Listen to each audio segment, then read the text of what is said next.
수일 후에 아그리빠 왕과 버니게가 베스도에게 문안하러 가이사랴에 와서 여러 날을 있더니 베스도가 바울의 일로 왕에게 고하여 이르되 벨릭스가 한 사람을 구류하여 두었는데 내가 예루살렘에 있을 때에 유대인의 제사장들과 장로들이 그를 고소하여 정죄하기를 청하기에 내가 대답하되 무릇 피고가 원고들 앞에서 고소사건에 대하여 변명할 기회가 있기 전에 내주는 것은 로마 사람의 법이 아니라 하였노라. 그러므로 그들이 나와 함께 여기 오매 내가 지체하지 아니하고 이튿날 재판자리에 앉아 명하여 그 사람을 데려왔으나 원고들이 서서 내가 짐작하던 것 같은 악행의 혐의는 하나도 제시하지 아니하고 오직 자기들의 종교와 또는 예수라 하는 이가 죽은 것을 살아있다고 바울이 주장하는 그 일에 관한 문제로 고발하는 것뿐이라. 내가 이 일에 대하여 어떻게 심리하는지 몰라서 바울에게 묻되 예루살렘에 올라가서 이 일의 신문을 받으려 하느냐 한즉 바울은 황제의 판결을 받도록 자기를 지켜주기를 호소하므로 내가 그를 가이사에게 보내기까지 지켜두라 명하였노라 하니 아그리빠가 베스도에게 이르되 나도 이 사람의 말을 듣고자 하노라. 베스도가 이르되 내일 들으시리이다 하더라. 이튿날 아그리빠와 버니게가 크게 위험을 갖추고 와서 천부장들과 시중의 높은 사람들과 함께 접견 장소에 들어오고 베스도의 명으로 바울을 데려오니 베스도가 말하되 아그리빠 왕과 여기 같이 있는 여러분이여 당신들이 보는 이 사람은 유대의 모든 무리가 크게 외치되 살려두지 못할 사람이라고 하여 예루살렘에서와 여기서도 내게 청원하였으나 내가 살피건대 죽일 죄를 범한 일이 없도이다. 그러나 그가 황제에게 상소한 고로 보내기로 결정하였나이다.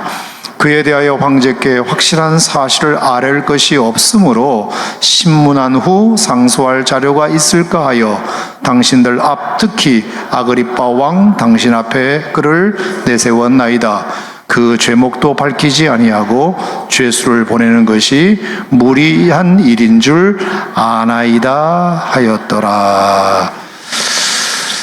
자, 오늘 말씀의 제목은 하나님의 경영학, 이런 제목으로 말씀을 좀 함께 나눠보겠습니다.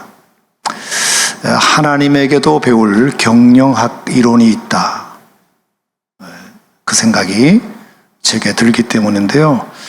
자, 경영이라는 말이 성경에 몇 번 나오는데, 자, 여러분 참고 삼아 말씀을 조금 더 찾아볼까요? 자, 사도행전 25장 말씀을 손가락을 끼워 놓고 이사야 14장 말씀을 우리 한번 찾아보겠습니다. 이사야 14장. 자, 이사야 14장. 자, 오늘 말씀이 굉장히 중요한 말씀이 되리라 저는 생각하고 이사야 14장 24절. 자, 하나님의 경영에 대한 아주 중요한 원론이 거기 나옵니다. 자, 이사야 14장 24절. 자, 찾으셨으면 함께 시작. 만군의 여호와께서 맹세하여 이르시되 내가 생각한 것이 반드시 되며 내가 경영한 것을 반드시 이루리라. 자, 여러분 믿으십니까? 자, 하나님이 생각한 것은 반드시 되고 하나님의 경영하시는 것은 하나도 망하는 것이 없다, 다 이룬다, 그렇게 말씀하셨습니다. 조금 더 볼까요? 27절 바로 밑에 시작. 만군의 여호와께서 경영하셨은즉 누가 능히 그것을 폐하며 그의 손을 펴셨은즉 누가 능히 그것을 돌이키랴. 하나님이 경영하시려고 마음을 먹으시고 손대어서 사업을 시작하시면 절대로 망하지 않고 어느 누구도 그것을 막을 수 없다. 동의하시면 아멘. 아멘. 자, 이사야 28장으로 가겠습니다. 이사야 28장.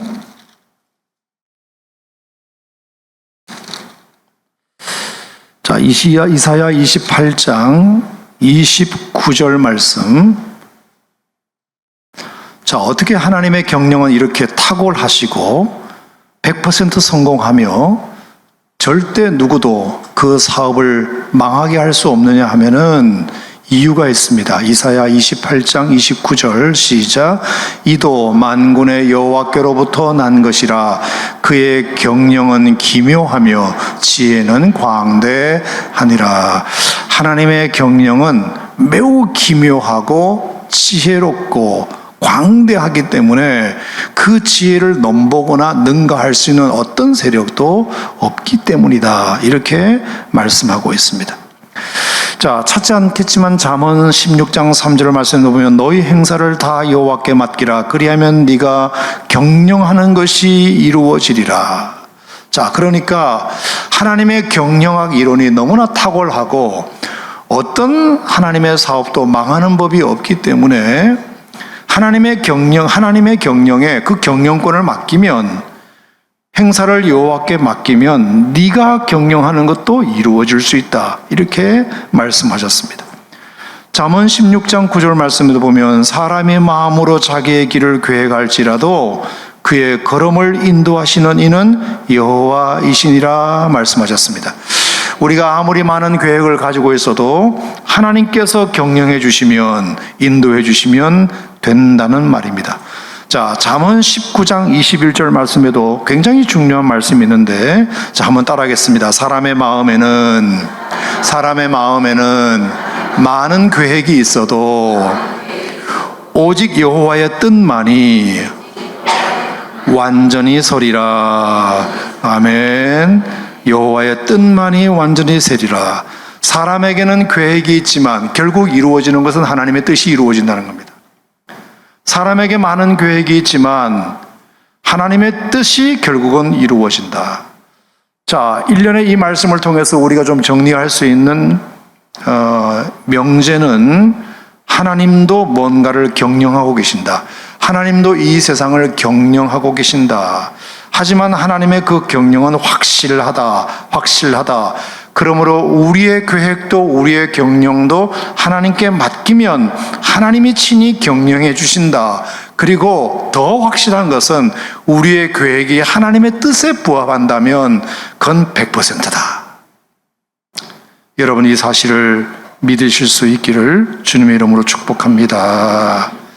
자, 바울이 이제 1차, 2차, 3차 전도여행을 마칠 즈음에 바울은 놀라운 계획 하나를 세웁니다. 놀라운 계획을 하나 세워요. 자, 사도행전 19장으로 가겠습니다. 다시. 자, 사도행전. 자, 3차 전도여행을 끝마치고 돌아오는 여정에 바울이 느닷없이 툭 하나 말을 던지게 되는데요. 자, 사도행전 19장 21절입니다. 21절 시작. 이 일이 있은 후에 바울이 마게도냐와 아가야를 거쳐 예루살렘에 가기로 작정하여 이르되 내가 거기 갔다가 후에 로마도 보아야 하리라 하고.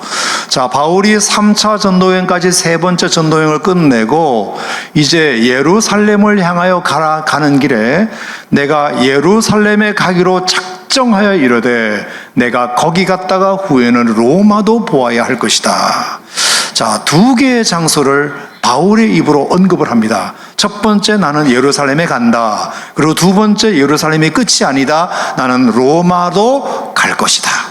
자, 이게 바울의 계획이었습니다. 바울의 경영하고자 하는 사업이었어요. 자, 근데 여러분, 이 일이 어떻게 이루어졌죠? 우리는 결론을 다 알고 있습니다. 바울이 예루살렘에 갔습니다. 그리고 예루살렘으로 끝난 것이 아니라 결국은 로마도 가게 되었습니다. 할렐루야.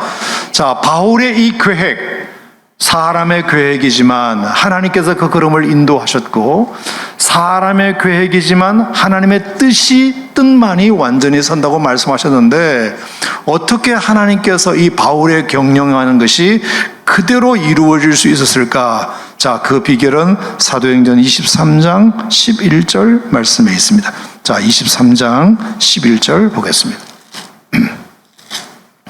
사도행전 23장 11절. 자, 바울이 그렇게 고백을 했더니 어느 날 밤에 주께서 바울 곁에 서서 말씀하십니다. 자, 23장 11절 시작. 그날 밤에 주께서 바울 곁에 서서 이르시되 담대하라. 네가 예루살렘에서 나의 일을 증언한 것 같이 로마에서도 증언하여야 하리라 하시니라. 아멘. 자, 19장에서 바울이 언급한 두 장소가 성령께서 그날 밤 나타나셔서 말씀하시는 장소와 일치합니다. 네가 예루살렘에서 나의 일을 증언한 것 같이 이제 네가 두 번째 말했던 로마도 보아야 하리라. 자, 아까 말씀드린 대로 잠언 19장 21절에 사람의 마음에는 많은 계획이 있어도 오직 여호와의 뜻만이 완전히 서리라. 하나님의 뜻이 사람의 계획과 정확히 일치하자 하나님은 그 뜻을 당신이 이루시겠다고 바울에게 약속하신 것입니다. 사랑하는 성도 여러분, 축복합니다. 여러분도 어떤 계획들과 어떤 뜻들을 많이 세우실 텐데 정말로 이 바울처럼 내가 이러한 일을 하리라 했을 때 하나님이 어느 날 밤 여러분에게 나타나셔서 네가 언젠가 이러한 것을 한다고 했지, 내가 이러한 일을 네 마음 네 소원대로 너의 뜻대로 내가 이루리라, 이렇게 말씀해 주시는 하나님의 음성이 여러분에게도 꼭 들려주시기를 축복합니다. 자, 그러니까 하나님의 경영은 하나님도 뭔가를 지금 경영하고 계시고 하나님도 당신의 사업을 진행하시는데 우리 인간의 경영에도 하나님은 관심을 갖고 계시고 그 경영하는 바가 하나님의 뜻에 부합한다면 하나님께서 우리의 경영을 도와주신다. 하나님이 그것을 하게끔 만드신다.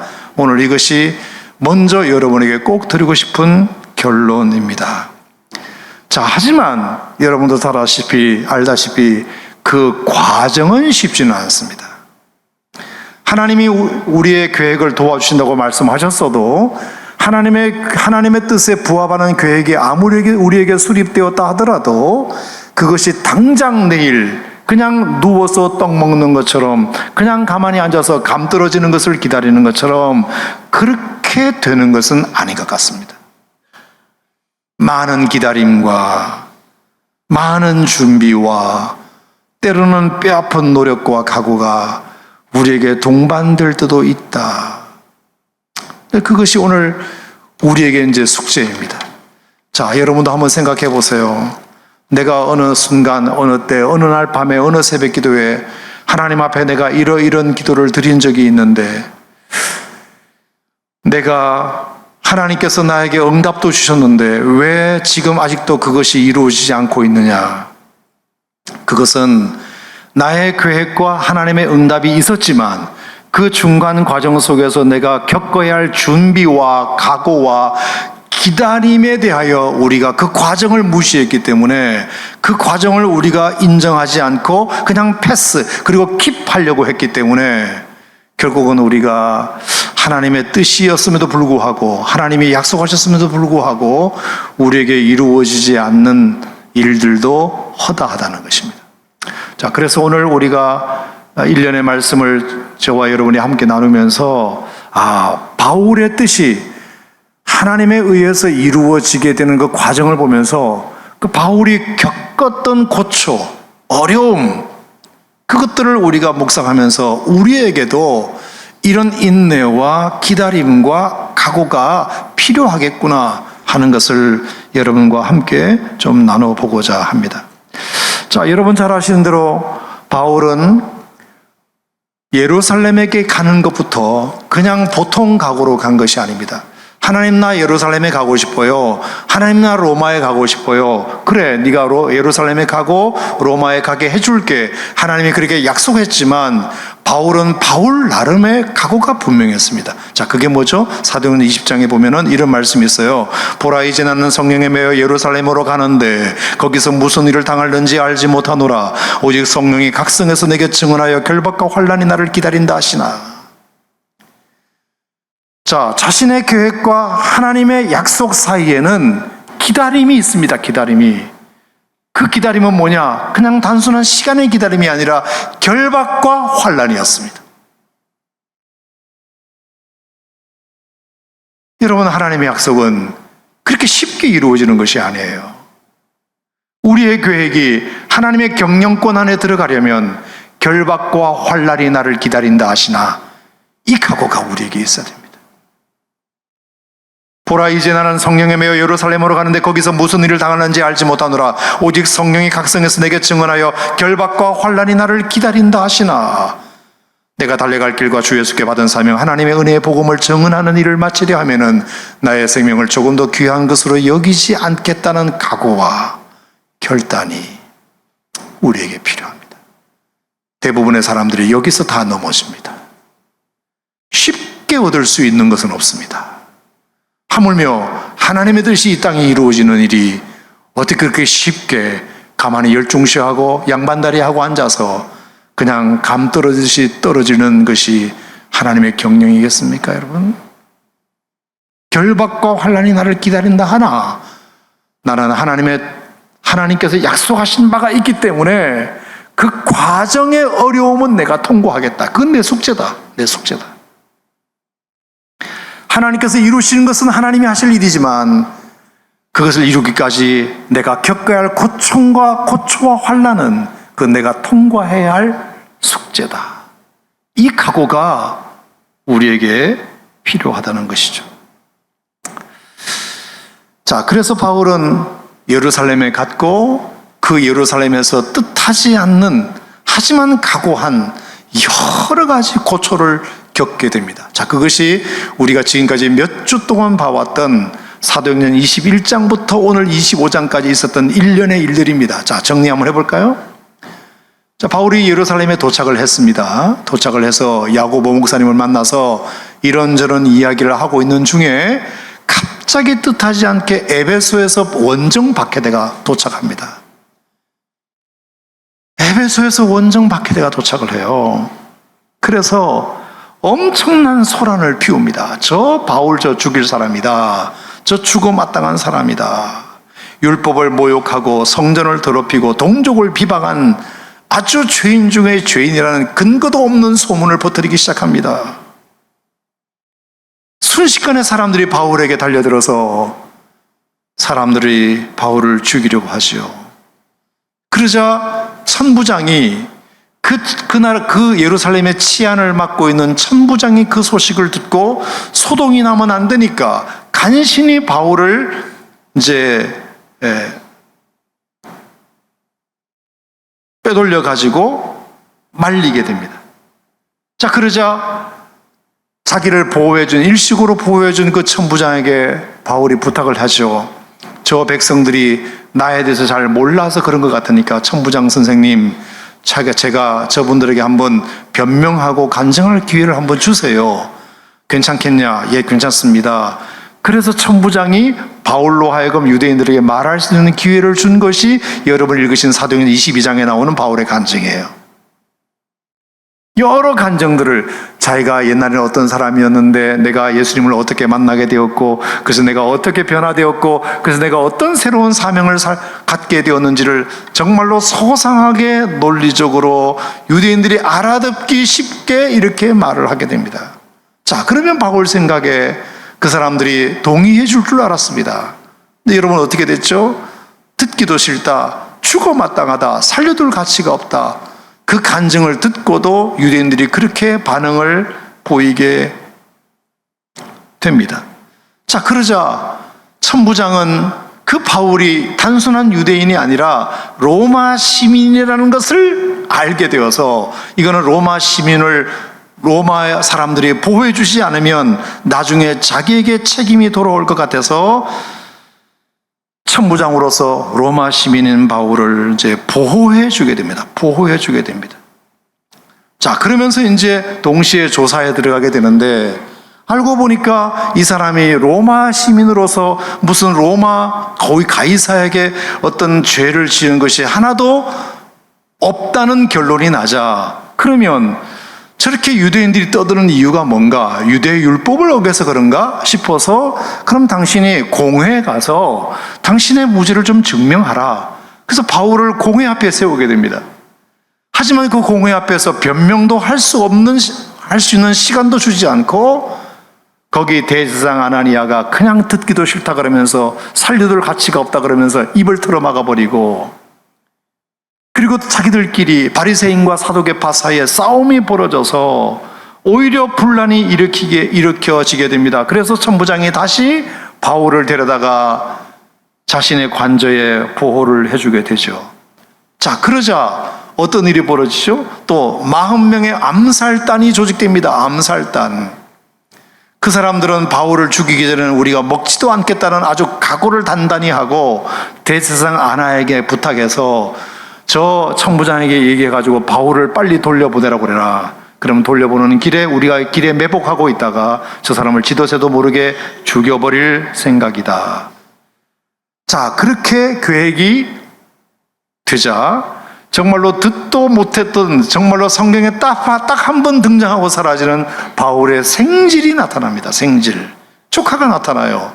그 조카가 어떻게 이 소식을 듣고 백부장에게 알려주고 백부장이 천부장에게 연락해서 로마 사람인 바울이 당신이 만약에 풀어주는 순간 길에서 40명의 암살단이 매복하고 있다가 그를 살해하려는 의도가 있으니 절대로 풀어주면 안 된다는 소식을 생지를 통해서 천부장이 듣게 됩니다. 그래서 천부장은 이것이 그냥 보통 일이 아니다 싶어서 그날 밤 9시에 여러분 잘 아시는 대로 보병 200명, 기병 70명, 창병 200명, 470명을 그날 밤 9시에 소집을 하게 돼요. 자, 천부장은 군사가 1000명 있는 사람을 천부장이라고 합니다. 470명을 모았다는 것은 2분의 1을 소집시켰다는 거예요. 바울 한 사람을 그래서 예루살렘에서 가이사랴로 그날 밤 이송시키는 작전을 벌이게 되지요.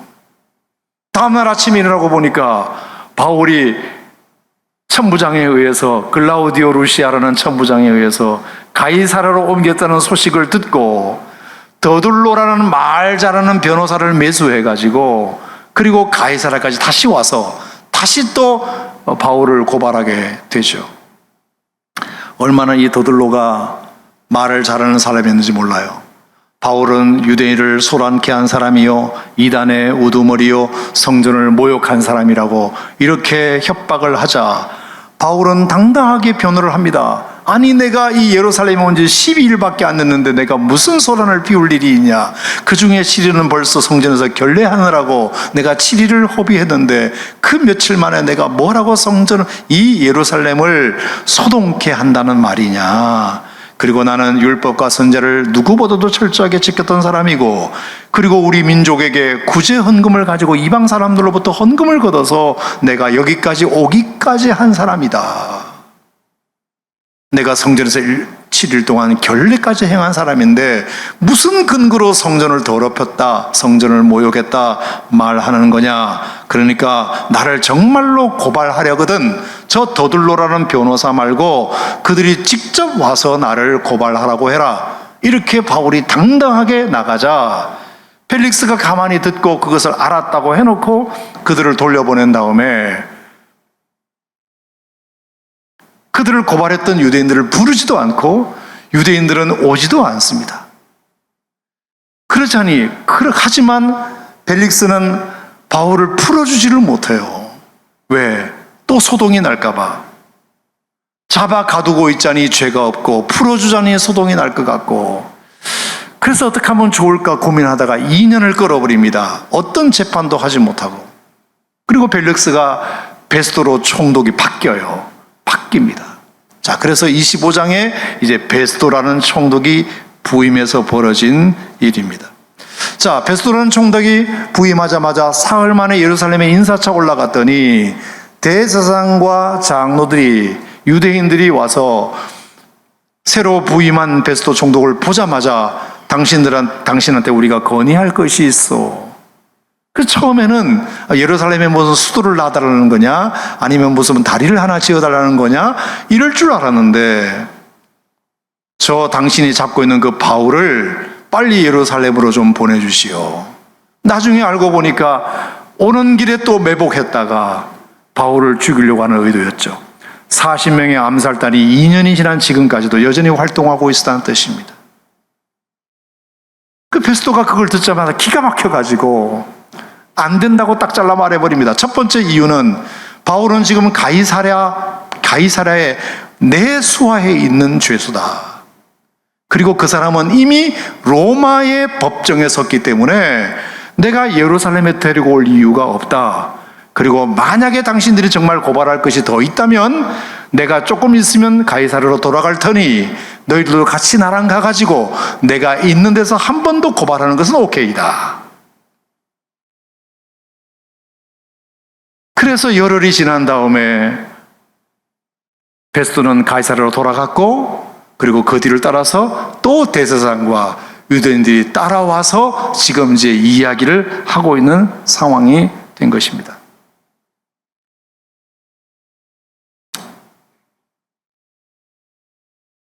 그렇게 해서 사람들의 얘기를 들어보니까 어떤 근거도, 베스토로 봤을 때는 어떤 근거도 그들이 바울을 죽일 만한 근거를 대지 못하는 것을 보게 되면서 베스토가 고민에 빠지게 됩니다. 자, 그러자 바울은 그 자리에서 어떤 얘기를 하느냐 하면은, 내가 이제 저 사람에게, 저 예루살렘 사람들에게, 유대인들에게 내가 신문을 받을 일도 없고 이미 변명을 한 번도 했고, 그리고 당신이 정말 나를 판단할 수 없다면 나는 이제 가이사에게 상소를 하겠소. 가이사에게. 나는 이제 내가 정말로 죄가 있는 사람인지, 내가 죽일 만한 죄가 있는 사람인지는 내가 최고 법정, 우리나라로 치면 대법원과 같은 최고 법정인 가이사 앞에서 내가 판단을 받고 싶소 하고 정식으로 상소를 올리게 되자 베스토는 더 고민에 이제 빠지게 됩니다. 자, 유대에 돌려주자니, 유대에 돌려주자니 이미 로마 법정에서 상소한 사람인데 돌려줄 수 없고, 가이사에게 보내자니 무슨 죄목이 뚜렷하지 않고, 그래서 베스토가 고민에 빠지게 된 장면입니다. 자, 그래서 어떻게 할까를 고민하고 있다가 마침 누가 왔느냐? 오늘 여러분이 읽으신 아그리빠 왕.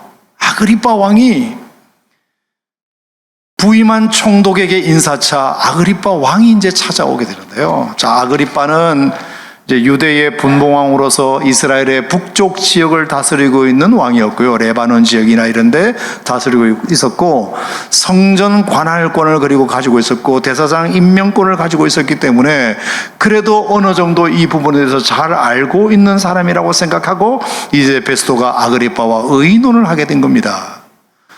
우리 감옥에 이러이러한 사람이 한 사람 잡혀 있는데 예루살렘에 갔더니 당장에 보내라 그래서, 로마 사람은 유대인이 함부로 할 수 없다, 죄가 정해지지 않고 있는데 내가 어떻게 당신들에게 주느냐, 그렇게 해서 내려오라고 했더니 내려와서 그들이 증거를 하나도 제시하지 못하더라. 결국 바울이 하는 말은 믿는 예수가 부활했다고 주장하는 것밖에 없더라. 내가 볼 때 이건 종교 문제 같은데 예루살렘에 갈래라고 물었더니 그가 가지 않겠다고 말하더라. 오히려 가이사에게 내가 상소하겠다고 말하더라. 그래서 내가 지금 이렇게 데리고 있으니 어떻게 하면 좋겠소?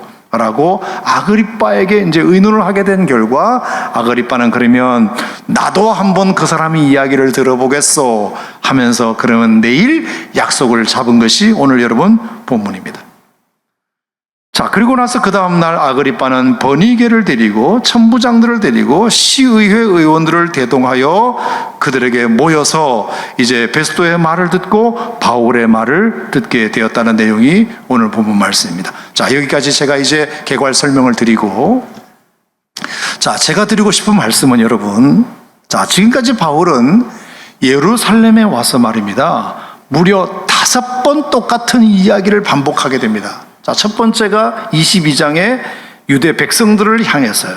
23장의 공회원들 앞에서요. 그리고 24장의 벨릭스 앞에서, 25장의 베스도 앞에서, 그리고 26장에서는 이제 아그리빠 왕 앞에서 무려 5번이나 자기 변명을, 똑같은 말을 반복하게 되는 상황이 벌어지게 됩니다. 얼마나 지루하고 얼마나 피곤하고 같은 말을 또 해야 되고 얼마나 힘들고 얼마나 억울하고 얼마나 답답했겠습니까? 말도 안 되는 일들이 바울에게는 계속 이어졌지만 저는 그때마다 바울은 사도행전 23장 11절 말씀을 그는 붙들었으리라고 생각합니다. 네가 예루살렘에서도 나의 일을 증언한 것 같이 로마도 보아야 하리라. 내가 세운 교회에게 하나님의 뜻이 부합하여 하나님이 약속하신 그 약속을 분명히 믿었고, 하지만 그 과정은 결박과 환난이 나를 기다린다는 것을 분명히 각오했기 때문에 그 과정을 그래도 묵묵히 참고 인내해내었던 것입니다.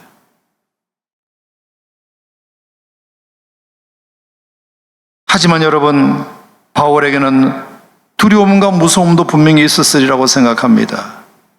자, 40명의 암살단이 2년 전에 만들어져 가지고 2년 후에도 여전히 벨릭스 때 만들어져 가지고 결국에 2년 후인 베스도 때에도 활동하고 있었습니다. 그들은 바울이 죽기 전에는 우리는 먹지도 않겠다는 마음의 각오를 가진 사람들이었습니다. 얼마나 두렵고 얼마나 무서웠겠습니까? 인간인데. 그리고 뿐만 아니라 그를 이제 5번째 신문하겠다 사람은 아그리빠 왕이었습니다. 그렇죠? 자, 이 아그리빠.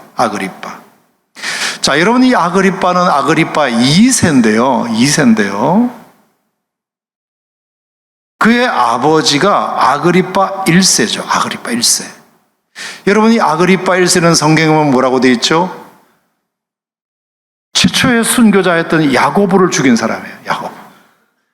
아주 무시무시한 집안의 내력을 가지고 있습니다. 그 아버지가 예수님의 제자 야고보를 죽인 사람이에요. 그리고 베드로를 감금시키고 투옥시킨 사람입니다. 그날 밤 성도들이 기도해서 풀려났으니 망정이지.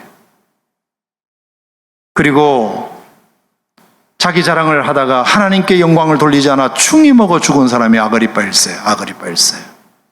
자, 그 사람, 예수님 하면 아주 혀를 내두르는 사람, 예수님의 제자 중에 야고보를 처음으로 순교시킨 사람이 아그리빠 1세, 그의 아버지, 아그리빠 2세의 아버지입니다. 그 아들이 지금 자기를 신문하겠다는 거잖아요. 자, 뿐만 아니라 그 아그리빠 1세의 삼촌이 있습니다. 헤롯 안티파스라고 있어요.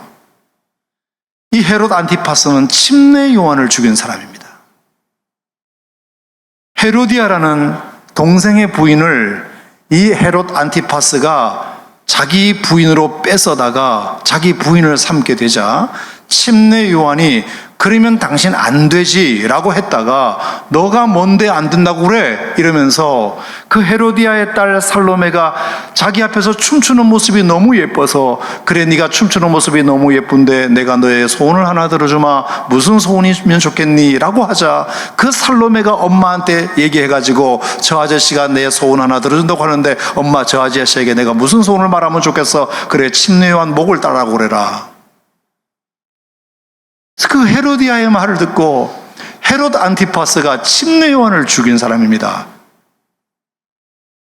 그러면 헤롯 안티파스의 또 그 아버지 대헤롯은 누굽니까? 예수님께서 태어날 당시에 2살 아래의 사내 아이들은 다 모조리 죽이라고 했던 사람이 대헤롯입니다. 그러니까 헤롯 아그리빠 2세의 아버지는 야고보를 죽인 사람이고 그의 삼촌은 침례 요한을 죽인 사람이고 그의 또 아버지 대헤롯은 2살 아래의 모든 남자애는 다 죽이라고 예수님 탄생했을 때 정말로 유아살해, 그 대대적인 유아살해를 감행했던 사람이 대헤롯이에요. 얼마나 무서운 집안인지 몰라요. 그 대대로 내려오는 살인자의 그 집안에 헤롯 아그리빠 2세가 바울을 지금 신문하겠다고 나섰으니 그 역사를, 그 집안의 역사를 아는 바울로서는 얼마나 마음이 두려웠겠습니까? 사람 죽이는 것은 정말 파리 목숨처럼 생각하는 집안이니까요. 게다가 여러분, 오늘 이 25장에 보면 굉장히 재밌는 사건이 하나 나오는데, 자, 25장 아까 몇 절이었죠? 25장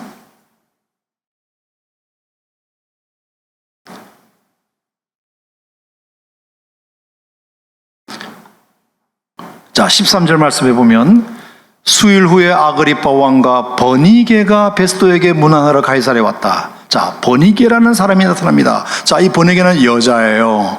아그리파 왕과 버니게가 같이 왔다는 얘기는 버니게는 아그리파 왕의 무슨 관계일 것 같습니까? 부인이겠죠. 부인이겠죠. 근데 실제로는 이 사람이 부인이 아니고요. 강단에서 말하기가 참 그런데 아그리파 왕의 여동생이에요. 여동생. 버니게는, 이 여자는 이미 2번 결혼을 했고요. 그리고 이제 남자에게 쫓겨가지고 오빠 집에 와서 잠깐 살고 있는데 이 오빠랑 근친상간을 한 사람입니다.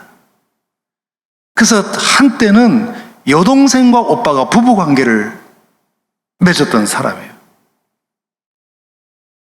도대체 이런 집안이 어디 있습니까?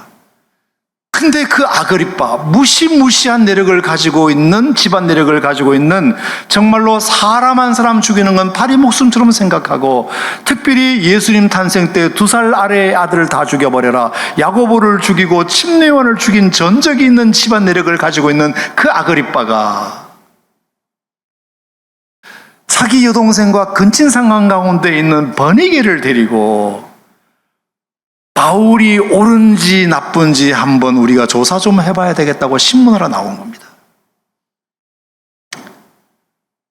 여러분, 참 제가 안 할 말인데 내가 누군가에게 재판을 받고 신문을 받으려면 그래도 나보다 훨씬 도덕적인 사람이 나를 심판해야 되는 것 아닙니까? 나에게 죄를 물으려면 적어도 그 사람은 죄가 없는 사람이어야 되지 않습니까?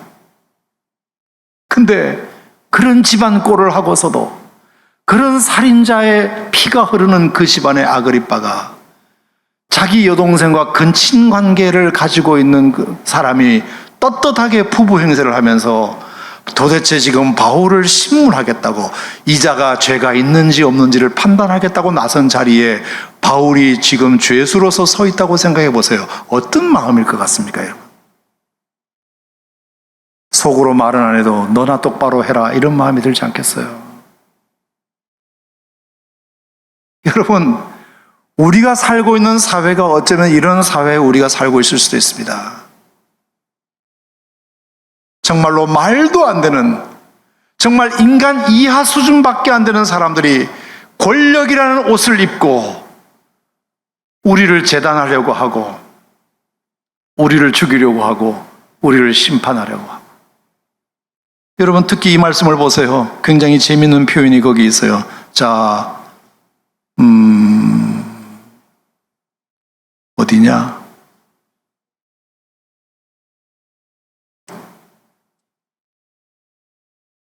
수일 후에 아그리파 왕과 버니게가 베스도에게 문안하러 가이사랴에 와서 여러 날을 있더니, 쭉 이렇게 설명하고 나서 자, 23절에 보세요. 이튿날 아그리파와 버니게가 크게 위엄을 갖추고 와서, 이런 표현이 있어요. 여러분, 이 위엄을 갖추었다는 말은 화려하게 입고 왔다는 뜻입니다. 죄수 한 사람을 신문하는데 아그리파가 크게 위엄을 갖추고 왔다. 그러니까 그냥 옷 한 벌에 죄수를 그냥 누를 수 있는, 압도하고 싶은, 그래서 정말 바울로 하여금 꼼짝도 못하게 만드는 위엄을, 왕관을 쓰고 치렁치렁 뭔가를 달고, 그리고 버니게도 화려한 왕비의 옷을 입고, 그리고 둘만 오지 않았습니다. 보세요. 천부장들과 그 가이사랴에 있는 모든 천부장들을 다 소집해서 화려하게 옷을 입고, 그 다음에 또 누구죠? 시중에 높은 사람들과, 여기는 아마 가이사랴 시의원들을 얘기할지 몰라요. 천부장들과 시의원들과 버니게와 그리고 본인이 크게 위엄을 갖추고 화려하게 옷을 입고 누추하고 남루하기 이를 데 없는 죄수 하나, 바울 하나를 신문하기 위해서 이렇게 오바해서 옷을 입고 바울에게 나타난 거예요. 여러분, 어떤 마음이 드세요? 얼마나 얼마나 그것이 가정스러워 보이고 바울을 위협하려는 의도죠. 잘못했다는 말을 받아내려는 의도죠. 무섭게 해서. 얼마나 그 기에 눌렸을까요, 바울은? 여러분, 바울은 지난 2년 동안 감옥 아닌 감옥에 갇혀 있느라고 얼마나 남루하고 초췌하고 수염도 제대로 못 깎고 살도 많이 빠지고 그리고 정말로 행색이 남루하기 이를 데 없고, 그리고 제가 이번에 성지순례 갔는데 네아폴레 가니까 바울의 그 이콘, 바울의 그림이 있는데 대머리라고 되어 있더라고요. 바울은 아주 키가 작은 사람이고요. 알려진 바에 하면 머리도 다 빠졌고요. 그리고 지난 2년 동안 죄수로 있었기 때문에 남루하기에 이를 데 없는 옷차림을 가지고 가운데 세워놓고, 그리고 주변에 뺑 둘러선 사람들이 어떤 사람이냐, 크게 위엄을 갖추고 있는 치장 없는 치장 다 하고 화려하게 권력과 사치와 이런 것의 상징인 옷을 입고 천부장들을 대동하고 시의원들을 대동해서 너 한번 꼼짝 마라 한번 해봐라, 우리가 이렇게 압도하는데 네가 무슨 할 말이라도 있냐. 여러분, 이런 분위기예요. 이런 분위기예요. 자, 다시 말씀드리지만 바울은 결박과 환난이 나를 기다린다 하시나 라는 각오를 하고 왔으나 그것이 현실이 되었을 때 얼마나 마음이 힘들었겠습니까? 로마도 보아야 하리라 성령의 약속이 분명히 있었으나 그 과정이 얼마나 힘들었겠습니까?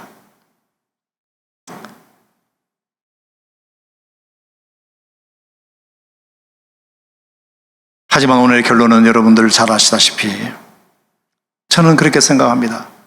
아무리 화려한 옷을 입고 나타난 버니게, 아그리빠, 천부장, 시의회 의원들이라 할지라도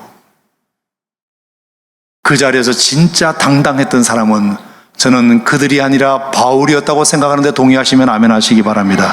진짜 당당했던 사람. 옷의 차이는 이루 말할 데 없고 숫자의 차이도 이루 말할 데 없지만 그들은 높은 곳에 서서 바울을 내다보고 바울은 낮은 곳에서 그들을 올라봐야 했지만 그 표정 속에서 읽혀지는 당당함은 저는 바울에게 더 당당함이 있을 거라고 저는 생각합니다. 여러분, 이것이 복음의 위력입니다. 이게 믿음의 능력입니다. 내가 가진 것 없어도, 내가 차라리 초라하고 남루해도 그 복음의 정당성이 내 안에 가득하게 있기 때문에 어떤 세력이, 어떤 화려한 세력이, 어떤 높은 권력이 나를 분위기로 압도하고 짓누려고 한다 할지라도 예수 믿는 사람들은 그 앞에서 당당할 수 있는 겁니다. 여러분, 이 믿음의 능력이 여러분의 것이 되기를 주님의 이름으로 축복합니다. 축복합니다. 그 화려함 속에 감추어진 더러운 죄들, 아마 그들은 옷 하나만 벗기면 그 안에 엄청난 많은 죄들이 숨겨져 있을 것입니다. 마치 나아만 장군이 갑옷으로 그 나병 환자를 가렸듯이 그 갑옷을 벗어버리면 그 흉측한 나병이 그를 괴롭게 했듯이 크게 위엄을 갖추고 화려한 옷을 입고 왕관을 쓰고 왕복을 입고 나타났지만 한꺼풀만 벗기면 그 안에 얼마나 많은 추잡스러운 것들이 들어있는지 몰라요.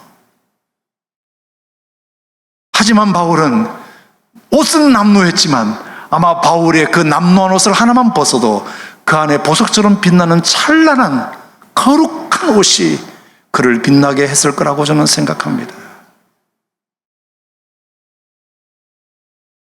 여러분, 우리가 이 믿음의 위력이 저는 여러분에게도 있기를 주님의 이름으로 축복하고요. 두 번째는 누가 더 그 자리에서 승리자가 되었을까? 당연히 바울이 승리자가 되었을 거라고 저는 생각합니다. 유대인들은 바울을 고발할 때 성전 모독죄로 고발했지만 그것이 효과가 없으니까 결국은 로마법으로 잘못했다는 것을 엮으려고 하다가 오히려 그것 때문에 바울은 그렇다면 내가 가이사에게 상소하고 재판받겠다고 오히려 길을 터준 격이 됩니다. 결국은 누가 승리하게 되느냐? 바울이 승리하게 되고요. 결국 누구의 뜻이 이루어졌느냐? 대제사장의 뜻이 이루어졌느냐? 암살단의 뜻이 이루어졌느냐? 벨릭스의 뜻이 이루어졌느냐? 아그리빠의 뜻이 이루어졌느냐? No, 그렇지 않습니다. 바울의 소망이 이루어지고 성령의 뜻이 이루어지게 됩니다. 바울의 소망이 뭐였죠? 내가 예루살렘으로 갔다가 로마도 보아야 하리라. 성령의 약속이 뭐였죠? 그래, 네가 예루살렘에서 이를 증언한 것 같이 로마에서도 증언하여야 하리라. 바울과 하나님의 계획이 결국은 이루어졌습니다. 어느 누구도 동의하는 사람이 주변에 아무도 없었지만 하나님의 경영은 확실했기 때문에 그것이 이루어지고 말았다는 것입니다. 에베소 박해자들도 하나님의 경영의 재료들이었습니다. 대제사장 아나니아와 그리고 이스마엘도 하나님의 경영의 재료들이었습니다. 40명의 암살단들도 하나님의 경영의 재료들이었습니다. 유대인들의 공회원들도 하나님의 경영의 재료들이었습니다. 천부장 루시아도 벨릭스도 베스토도 더둘로도 아그리빠도 버니게도 그리고 바울의 생질도 21장부터 25장까지 등장했던 모든 사람들도 바울을 힘들게 한 것은 사실이었지만 하나님의 경영을 이루는 데 도움이 된 사람들이었습니다. 여러분, 결국에 하나님의 사람들이 가는 길은 돌고 도는 것 같아도 결국은 하나님께서 여러분들을 지름길로 인도하는 것인 줄 믿으시기 바랍니다. 결국은 하나님의 뜻과 일치한다면 하나님의 경영이 우리로 하여금 그것을 이루시는 것을 우리가 보게 된다.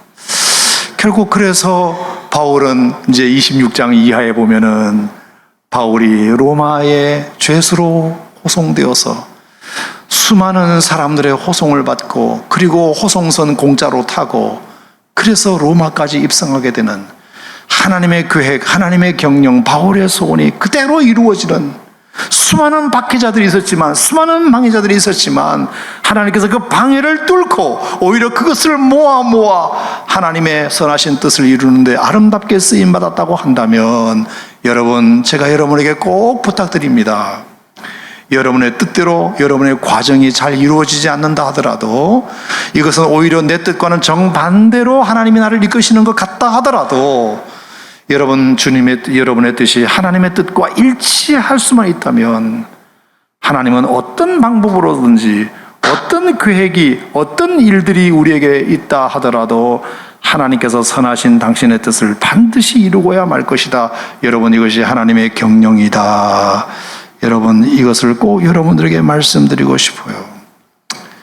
내가 걷는 길이 혹구보도는 수가 있어도 내 심장이 울렁이고 가슴 아파도 내 마음속으로 주님을 신뢰하는 까닭은 주께서 내가 가야 할 길을 잘 아시밀세. 하나님은 절대로 실수하지 않는 법이시니까요. 자, 2023년 한 해를 살 때 여러분의 인생 처음에 내가 1월 달에 하나님 앞에 계획했던 것, 하나님께서 원했던 것, 그것들이 혹시 정반대로 가는 것 같고 그리고 가망이 없어 보이는 길에 지금 12월 달에 놓였다 할지라도 여러분, 실망하지 말고 포기하지 말고 좌절하지 말고 여러분이 원하시고 품은 뜻이 하나님의 뜻이라면 하나님께서 이 바울을 이렇게 인도하시듯이 여러분들을 반드시 로마에다가 갖다 놓는 하나님의 섭리가 저는 저와 여러분들에게도 분명히 있으리라 믿고 끝까지 주님 신뢰하며 달려가는 저와 여러분 되시기를 주님의 이름으로 축복해드립니다. 고마우신 하나님 아버지 감사드립니다. 자, 오늘 참 많은 얘기를 했습니다만 결론은 하나님이 일하시면 하나님이 경영하시면 확실하다. 어느 누구도 막을 수가 없다. 우리가 그 하나님의 경영하심을 믿고 결박과 환난이 나를 기다린다 하시나 하나님의 하시는 일을 기대하고 끝까지 기다리고 믿음 잃지 아니하면 하나님이 반드시 때가 되매 거두실 날이 올 것이다. 우리가 선을 행하되 낙심하지 말지니 피곤하지 아니하면 때가 이르매 거둔다 말씀하셨고 하나님을 사랑하는 자 그 뜻대로 부르심을 입은 자들에게는 모든 것이 합력하여 선을 이룬다 말씀하셨고 하나님이 지으신 모든 것이 선함에 감사함으로 받으면 버릴 것이 없다 말씀하셨으니 아버지, 하나님이 하시는 일을 우리가 날마다 신뢰하며 뚜벅뚜벅 오늘 우리의 이 어려운 길을 잘 걸어갈 수 있는 용기를 우리에게 허락하여 주시옵소서. 아멘. 바울에게 닥친 수많은 아픔과 이해 안 되는 상황일지라도 하나님은 그 모든 것들을 아름답게 사용하셔서 당신의 뜻을 이루시는 도구로 쓰임받게 되었다는 것을 기억하고 어떤 경험도 버리지 말고 어떤 아픔도 절망하지 말고 하나님의 경영을 믿고 끝까지 신뢰하며 나아가는 우리 믿음의 성도들 되도록 도와주시옵소서. 아버지, 2023년 우리가 한 해를 시작할 때 그리고 그 전부터 우리가 하나님 앞에 꿈꾸고 계획했던 것, 주님의 약속까지 받았던 것이 있다 할지라도 우리가 더디 이루어지는 것을 보고 실망하고 좌절했다고 한다면 다시 한번 용기를 내어 하나님은 끝까지 우리의 소원을 기억하고 계시고 당신의 뜻 안에 경영하기를 이루시는 하나님이신 줄 기억하고 절망하지 말고 포기하지 말고 하나님의 신실하심을 믿고 나아가는 우리 모두들 되게 하여 주시옵소서. 이 시간 이 말씀을 붙들고 하나님 앞에 기도할 때 우리에게 새 힘 주시고 다시 한번 꿈을 꾸고 소망을 가질 수 있는 귀한 밤 되도록 축복해 주시옵소서. 예수님 이름으로 기도하옵나이다. 아멘.